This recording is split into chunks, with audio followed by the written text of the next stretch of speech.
नमस्कार दोस्तों, हम फिर से लेकर आ चुके हैं आप लोगों के लिए सुबह की सभी ताजा और बड़ी खबरें। एक एक कर आपको सारी खबरों की जानकारी देंगे आज देश दुनिया में क्या कुछ हो रहा है। दरअसल दोस्तों, सबसे पहली जो बिग ब्रेकिंग न्यूज आ रही है आपको बता दोस्तों, ज्ञान व्यापी में नई याचिका दायर। बोले फिलहाल मुसलमानों को नमाज पढ़ने से रोका जाए, हमें पूजा की इजाजत दी जाए और इस याचिका को एक्सेप्ट भी कर लिया गया। इस पर सुनवाई भी हो रही है। बताएंगे कैसे मुसलमानों के खिलाफ एक षड्यंत्र रचा जा रहा है। वहीं पर अगली बिग ब्रेकिंग में हम आपको बताएंगे दोस्तों, राहुल गांधी का केंद्र सरकार पर बड़ा हमला। बोले भारत में नफरत की राजनीति हो रही है। जी हां, नफरत को बढ़ावा दे रही है मोदी सरकार।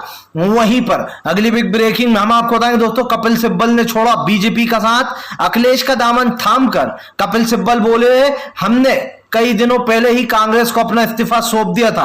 राज्यसभा पहुंचाए गए हैं जावेद अली और कपिल सिब्बल। वहीं पर अगली बिग ब्रेकिंग में हम आपको बताएंगे दोस्तों, अखिलेश यादव ने बोला केशव प्रसाद मौर्य पर बड़ा हमला। बोले फिलहाल जनता ने आपकी गर्मी निकाल दी, उसके बावजूद भी डबल डिप्टी सीएम बनाया गया। इसके बारे में बताएंगे। विधान जबरदस्त तरीके से जो यहां पर भिड़ंत हुई है। वहीं पर अगली बिग ब्रेकिंग में हम आपको बताएंगे दोस्तों, जी दरअसल आपको बता दें, अब भारतीय जनता पार्टी का दोस्तों असली चेहरा आया सामने। दरअसल असम में दोस्तों आप समझिए, असम में जिस मछुआरे यानी कि दोस्तों शफीक उल इस्लाम की पुलिस कस्टडी में मौत हो गई थी और उसके बाद दोस्तों उनके घर पर बाकायदा बुलडोजर चलाया गया। उनकी पत्नी, और ये बात ध्यान से सुनिए दोस्तों, नाबालिग, जी हाँ नाबालिग बच्ची को गिरफ्तार किया गया। बताएंगे कैसे असम पुलिस पर सवाल उठ रहे हैं। वहीं पर अगली बड़ी खबर में हम आपको बताएंगे दोस्तों, जी दरअसल आपको बताया दोस्तों, अब भारतीय जनता पार्टी के खिलाफ बनेगा तीसरा विपक्ष का मोर्चा। जी है, क्या बिना कांग्रेस के ही अब बनने वाला है तीसरा मोर्चा, इसके बारे में भी आपको बताएंगे। वहीं पर अगली बिग ब्रेकिंग में हम आपको बताएंगे दोस्तों, जी दरअसल आपको बता दें, सैफुल्ला की गोली मारकर कश्मीर में दोस्तों हत्या। ऐसे पहले राहुल भट्ट और रियाज अहमद की हत्या की गई थी। कश्मीर फिर से एक बार भड़क उठा है, एक के बाद एक मौतें हो रही है, लेकिन सरकार चुपचाप बैठी है। इसके बारे में भी आपको बताएंगे। 7 साल की बेटी भी जख्मी मिली है। वहीं पर अगली बिग ब्रेकिंग में हम आपको बताएंगे दोस्तों, 1 जून को जातीय जनगणना की होगी बैठक, नीतीश कुमार लेंगे बड़ा फैसला। इसके बारे में भी आपको बताएंगे। वहीं पर दोस्तों महबूबा मुफ्ती का बीजेपी के ऊपर बड़ा हमला। भूले बीजेपी का सिर्फ एक ही काम, मुसलमानों को और मस्जिद को देश से मिटाना। इसके बारे में भी आपको बताएंगे। तो सारी खबरें दोस्तों फटाफट अंदाज में देंगे, एक एक कर देंगे। फिलहाल चलिए बढ़ते हैं सबसे पहली और सबसे बड़ी खबर की ओर। दरअसल दोस्तों आपको बता दें, ज्ञान व्यापी में एक नई याचिका दायर। दरअसल आपको बता दोस्तों, हिंदू पक्ष ने, जी हाँ एक महिला है दोस्तों, उन्होंने याचिका दायर की है। बोले मुस्लिम समुदाय को नमाज पढ़ने से रोका जाए, हमें पूजा की रोज इजाजत दी जाए। अब आप समझिए दोस्तों, जानबूझकर माहौल बिगाड़ने की कोशिश की जा रही है। आपको बता दूं दोस्तों, नमाज की रोक, इनका नाम है किरण सिंह। किरण सिंह ने एक याचिका दायर की जिसमें किरण सिंह का कहना है कि मुसलमानों को नमाज पढ़ने से रोका जाए, हमें वहां पर पूजा की इजाजत दी जाए और हमें ज्ञान व्यापी को सौंप दिया जाए। जी हाँ, हलवा है, जरूर आपको सौंप देंगे किरण सिंह। आप समझिए दोस्तों, मुसलमानों के धर्म स्थल को निशाना बनाया जा रहा है। जब बाबरी मस्जिद लेना थी और वहां पर बाकायदा राम मंदिर बनाना था, तब ये लोग कहा करते थे कि बाबरी मस्जिद हमें दे दो, इससे भाईचारा बढ़ेगा। जब बाबरी मस्जिद दोस्तों इतने साल के बाद बाकायदा वहां पर जबकि मस्जिद ही थी, लेकिन उसके बावजूद भी वहां पर मंदिर का फैसला दे दिया गया, फिर भी दिल खोलकर मुस्लिम भाइयों ने इसका स्वागत किया। सबने यही कहा कि इससे भाईचारा बढ़ेगा, ठीक है। लेकिन दोस्तों अब एक एक कर मुस्लिम के धर्म स्थल को निशाना बनाया जा रहा है और ये सब कुछ गृह मंत्री अमित शाह और नरेंद्र मोदी के कहने पर हो रहा है। सीधी सी बात है। आपको बताता चलूं दोस्तों, इस नई याचिका में किरण सिंह ने साफ कहा कि मुसलमानों से उनकी नमाज का हक छीन लिया जाए। जबकि दोस्तों सुप्रीम कोर्ट में भी यह मामला गया था, जहां पर सुप्रीम कोर्ट ने साफ कहा था कि फिलहाल नमाज पर रोक नहीं लगेगी, मुस्लिम समुदाय नमाज पढ़ता रहेगा। लेकिन दोस्तों सबसे बड़ा सवाल यह है कि मस्जिद के अंदर पूजा की जरूरत क्या है। मस्जिद के पास ही दोस्तों आप समझिए मंदिर है और मंदिर और मस्जिद सटीक एक दीवार खड़ी है बस बीच में। लेकिन जानबूझकर दोस्तों इस माहौल को बिगाड़ने की कोशिश की जा रही है। मंदिर पहले से ही है, लेकिन अब मस्जिद की जगह भी हड़पने की कोशिश की जा रही है। सिंपल सी बात है, मुसलमानों का कहना है कि हमारी मस्जिद की जगह हड़पने की कोशिश की जा रही है, जहां पर मुस्लिम पक्ष ने यह भी कहा कि फिलहाल वो शिवलिंग नहीं बल्कि एक फवारा है, लेकिन उस फवारे को शिवलिंग में तब्दील करने के लिए पूरी कोशिश की जा रही है। आपको बता दें दोस्तों, यहां पर ये जो नई किरण सिंह ने याचिका दायर की, इसको एक्सेप्ट भी कर लिया कोर्ट ने। तो अब कई सवाल उठते हैं कि आखिरकार इस याचिका को एक्सेप्ट क्यों किया गया है। सबसे बड़ा सवाल यही है दोस्तों। आप समझिए, मुसलमानों को धीरे धीरे कर कमजोर करने की साजिश की जा रही है। चलिए बढ़ते हैं एक और अगली बिग ब्रेकिंग की तरफ। बता दोस्तों अगली जो बड़ी खबर निकल कर आ रही है आपको बताया दोस्तों, भारतीय जनता पार्टी के ऊपर गरजे राहुल गांधी, बोले फिलहाल देश में नफरत की राजनीति चल रही है। दरअसल दोस्तों आपको बता दें राहुल गांधी जो है विदेश में, और ऐसे में दोस्तों राहुल गांधी ने अपने फादर पर भी बड़ी बात बोल दी।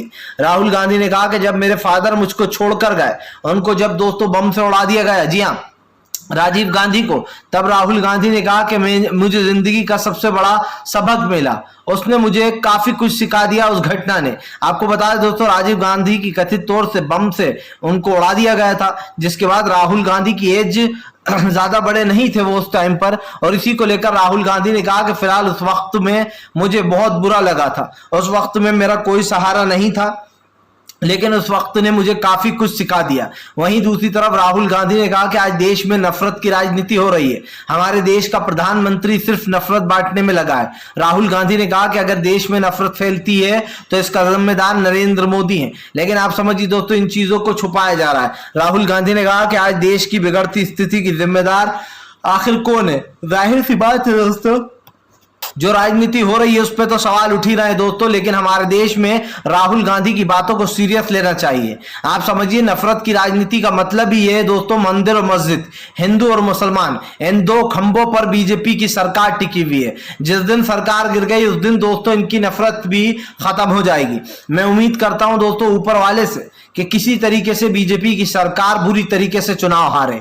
मैंने आज तक दोस्तों ये नहीं कहा है, जी आप जिस भगवान को मानते, जिस खुदा को मानते, जिस भी किसी धर्म के, लेकिन दोस्तों ऊपर वाले से ये प्रार्थना कीजिए कि ये सरकार हट जाए, वरना दोस्तों वो दिन दूर नहीं है जब हमारे देश के हालात दोस्तों आप समझिए श्रीलंका से भी बदतर हो जाएंगे। और राहुल गांधी ने विदेश में इसी बात की आशंका जता दी है। चलिए बढ़ते हैं एक और अगली ब्रेकिंग की तरफ। बता दोस्तों अगली जो बड़ी खबर निकल कर आ रही है आपको बताया कपिल सिब्बल ने छोड़ा दोस्तों कांग्रेस का साथ, थाम लिया है दोस्तों अखिलेश यादव का हाथ। दरअसल दोस्तों कपिल सिब्बल के कांग्रेस छोड़ने की और जो है दोस्तों सपा में शामिल होने की एक इनसाइड स्टोरी भी है। वो इनसाइड स्टोरी क्या है दोस्तों कि कपिल सिब्बल उन G23 नेताओं में से थे जो कि कांग्रेस को हमेशा अपनी राजनीति बदलने की नसीहत दिया करते थे। और यकीन मानिए दोस्तों कपिल सिब्बल एक बहुत ही पुराने चावल है। कपिल सिब्बल ऐसा नहीं है दोस्तों कि हवा में बातें करते थे।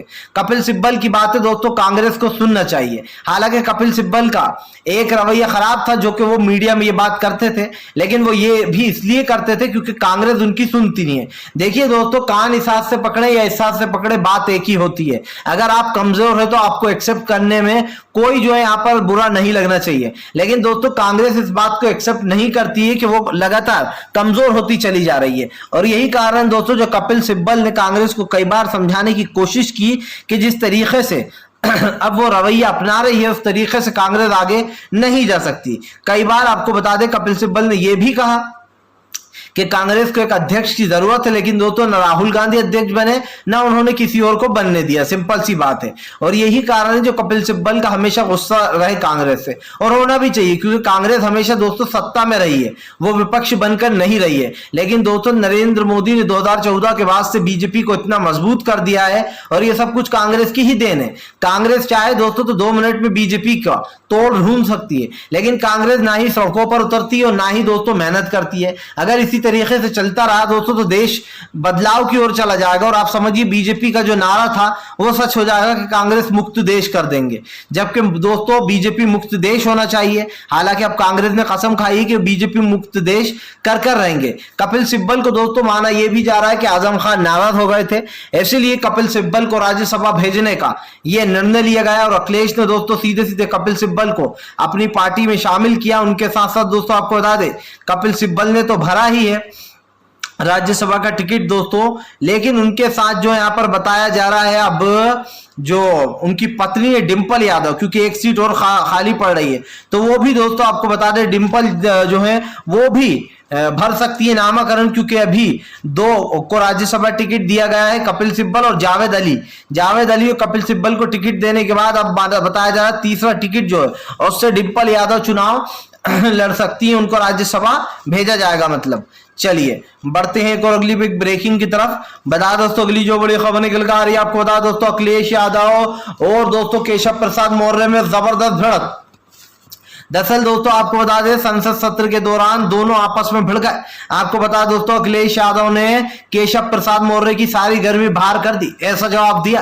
दरअसल दोस्तों केशव प्रसाद मौर्य कह रहे थे कि सपा कहती थी 2014 में हम जीतेंगे, लेकिन वो नहीं जीती, हवा गर्मी निकल गई इनकी। ऐसी के साथ साथ 2017 में भी ये कहते थे, लेकिन वहां पर भी इनकी गर्मी निकल गई और अभी भी चुनाव हारे। जिसके बाद दोस्तों अखिलेश ने बीजेपी के ऊपर हमला बोलते हुए कहा केशव प्रसाद मौर्य के मुंह पर कि गर्मी तो केशव प्रसाद मौर्य आपकी निकल गई है, लोगों ने आपकी पूरी गर्मी निकाल दी है, लेकिन उसके बाद भी गर्मी निकलने के बाद भी आप फिर से उप मुख्यमंत्री चुन लिए गए हैं। दरअसल दोस्तों आपको याद हो कि केशव प्रसाद मौर्य उत्तर प्रदेश में जहां से खड़े हुए थे वो बुरी तरीके से हार गए। ये इतनी बुरी तरीके से हार गए दोस्तों कि जनता ने उनको वोट ही नहीं दिया, लेकिन दोस्तों बीजेपी के रहमो करम पर उनको फिर से एक बार उप मुख्यमंत्री बना दिया गया बिना जीत के। अब यही कारण है दोस्तों जो अखिलेश यादव ने जमकर केशव प्रसाद मौर्य को घेरा। अखिलेश यादव ने कहा कि उत्तर प्रदेश में बिजली की गर्मी निकल गई थी, कभी इनके पास बिजली नहीं होती सरकार के पास, तो कभी कानून के ऊपर ही हाथ उठा देते हैं भगवाधारी और गुंडे। आपको बताता चलूं दोस्तों अखिलेश ने कहा कि फिलहाल इनकी गर्मी बार बार निकाली है जनता ने। सबसे बड़ी गर्मी तो केशव प्रसाद मौर्य की ही निकाली जो उनको हरा दिया। आपको बता दें अखिलेश यहीं पर नहीं रुके। अखिलेश ने कहा कि ये सरकार आंखों देखा झूठ बोलती है, पेपर में छपा हुआ भी झूठ बता देती है।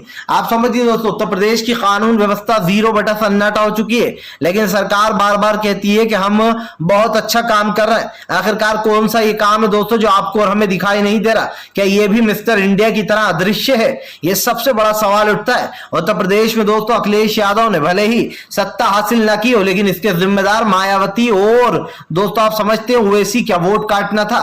दोनों ने मिलकर कहीं ना कहीं, हालांकि ओवैसी बीजेपी के साथ हो या ना हो, लेकिन वो वोट जरूर काट जाते हैं। मैं ये नहीं कहता कि ओवैसी बीजेपी से मिले हुए हैं, लेकिन इस बात को भी झुटलाया नहीं जा सकता कि दोस्तों मायावती और असदुद्दीन ओवैसी ने कई जगह सेंध लगा दी थी अखिलेश यादव की सीटों में, और सबसे बड़ा हाथ तो मायावती का ही था।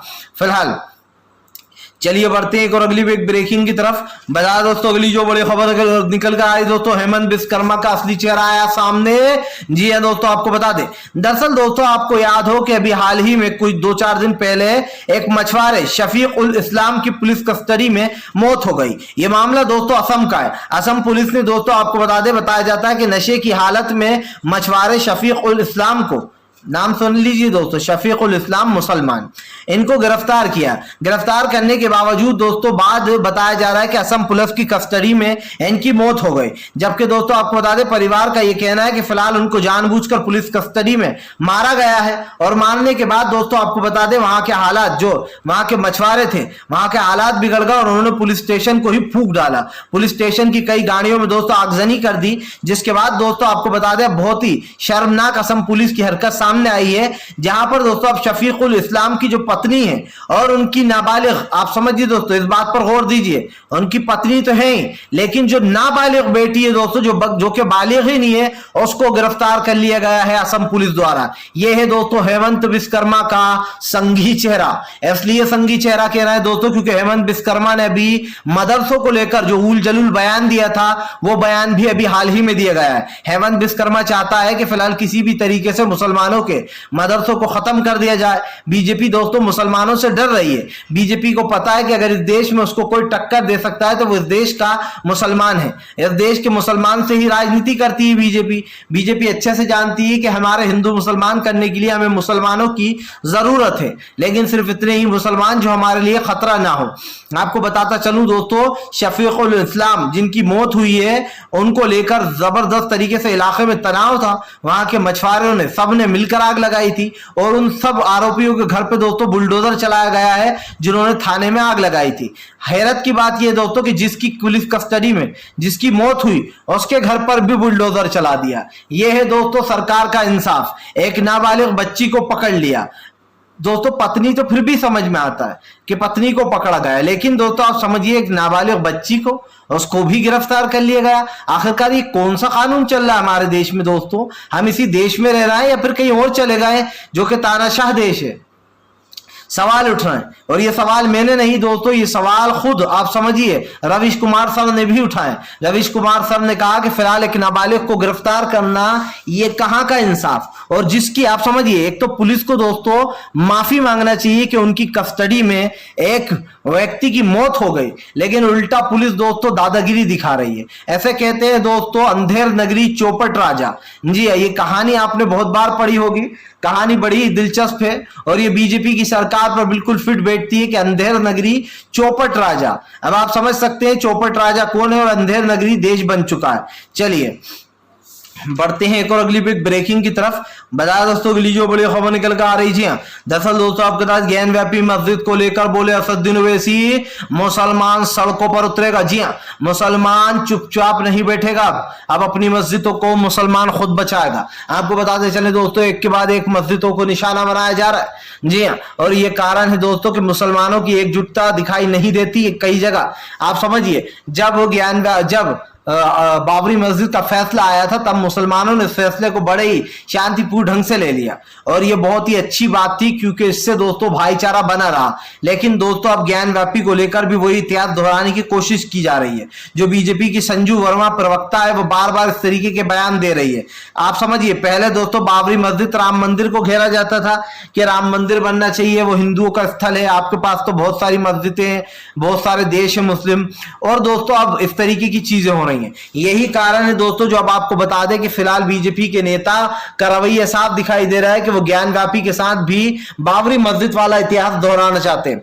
यही कारण है जो ओवैसी ने बीजेपी को धमका दिया है। ओवैसी का साफ कहना है कि अगर इस बार बीजेपी ने मस्जिद के खिलाफ जाने की कोशिश की तो इंशाल्लाह मुसलमान सड़कों पर होगा, और जिस दिन सड़कों पर होगा उस दिन बीजेपी की उल्टी गिनती भी शुरू हो जाएगी। इस बात को दोस्तों आप और हम झुटला नहीं सकते कि भारतीय जनता पार्टी कितनी कोशिश कर ले, लेकिन इस देश की जो सरकार है वो पूरी तरीके से दोस्तों आप समझिए डामाडोल हो चुकी है। बीजेपी के खिलाफ सड़कों पर उतरेगा इस देश का मुसलमान, और वैसी के इस बयान से हड़कंप मच गया। दरअसल आपको बता दें एक नई याचिका भी दायर की गई थी जो कि मैंने अभी आपको आगे बताया था कि कैसे किरण सिंह नाम के एक व्यक्ति ने यह कहा कि फिलहाल मस्जिद में नमाज बंद करा दी जाए। वाह भाई, खिचड़ी है, खाने का हलवा है जो नमाज बंद करा दी जाए। ऐसे कैसे नमाज बंद करा दी जाए मस्जिद में? कल को ये कहेंगे कि इस देश की सारी मस्जिदों में अजान नमाज सब बंद करा दिया जाए। आप समझिए दोस्तों उसी राह पर ये इस देश को लेकर जाना चाह रहा है।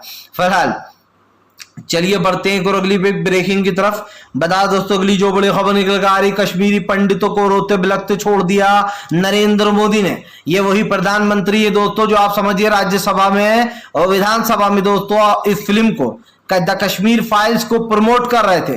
जी हाँ, बड़े ही ज्ञानी बन रहे थे, बड़े ही दोस्तों शातिर बन रहे थे। पहला ऐसा प्रधानमंत्री देखा था जो किसी फिल्म को प्रमोट कर रहा था। लेकिन दोस्तों फिल्म को प्रमोट करने में जो घड़ियाली आंसू बहाए थे नरेंद्र मोदी ने, अब उसका कट्टा चिट्टा खुल गया है। दरअसल दोस्तों आपको बता दें अब कश्मीरी पंडितों मुसलमानों पर जम्मू और कश्मीर में लगातार हमले हो रहे हैं। एक के बाद एक लाशें गिर रही हैं। 370 हटाकर ढिंडोरा पीटने वाली सरकार, गृह मंत्री अमित शाह और नरेंद्र मोदी दोनों ही चुपचाप बैठे हुए हैं। आपको बताता चलूं दोस्तों दरअसल जो एक सैफुल्ला है दोस्तों, उनको जो है यहाँ पर कश्मीर में गोली टारगेट किलिंग की गई है। जी आतंकवादियों ने गोली मारकर उनकी हत्या कर दी है। बताया जा रहा है 7 साल की बेटी भी दोस्तों जख्मी है। अब आप समझिए दोस्तों सैफुल्ला को बाकायदा टारगेट किलिंग की गई है, उनको गोली मारी गई है, 7 साल की बेटी भी जख्मी है। इससे पहले दोस्तों आपको बता दें रियाज अहमद और राहुल भट्ट को टारगेट किलिंग किया गया था। एक के बाद एक दोस्तों कश्मीर में लाशें गिर रही हैं। आप समझिए 370 हटने का ढिंडोरा पीटने वाली सरकार चुपचाप क्यों? सवाल यही है। कश्मीरी पंडित लगातार दोस्तों आवाजें उठा रहे हैं, लगातार जो है यहाँ पर सेफ जगह जाने की बात कर रहे हैं, लेकिन उनको सरकार सेफ जगह नहीं पहुंचाती है। बार बार सिर्फ यही कहा जाता है और भी तो रह रहे हैं, आप भी उन्हीं की तरह रहिए, यानी कि जान जाती है तो जाए। अब इस सरकार का असली रूप भी देख लीजिए कि जो कश्मीर फाइल्स को प्रमोट कर रहे थे दरअसल असलियत में वो ये हैं, वो सिर्फ ढोंग होता है जो कि एक प्रोपेगेंडा चलाया जाता है ताकि लोग फिल्म देखें और मुसलमानों से नफरत करें। लेकिन अब क्या हो रहा है, मुसलमानों को ही मारा जा रहा है। फिलहाल वीडियो अच्छा लगे तो लाइक करें, चैनल पर पहली बार आए तो सब्सक्राइब करें ताकि हम इस तरीके की जो वीडियोज हैं वो आपके लिए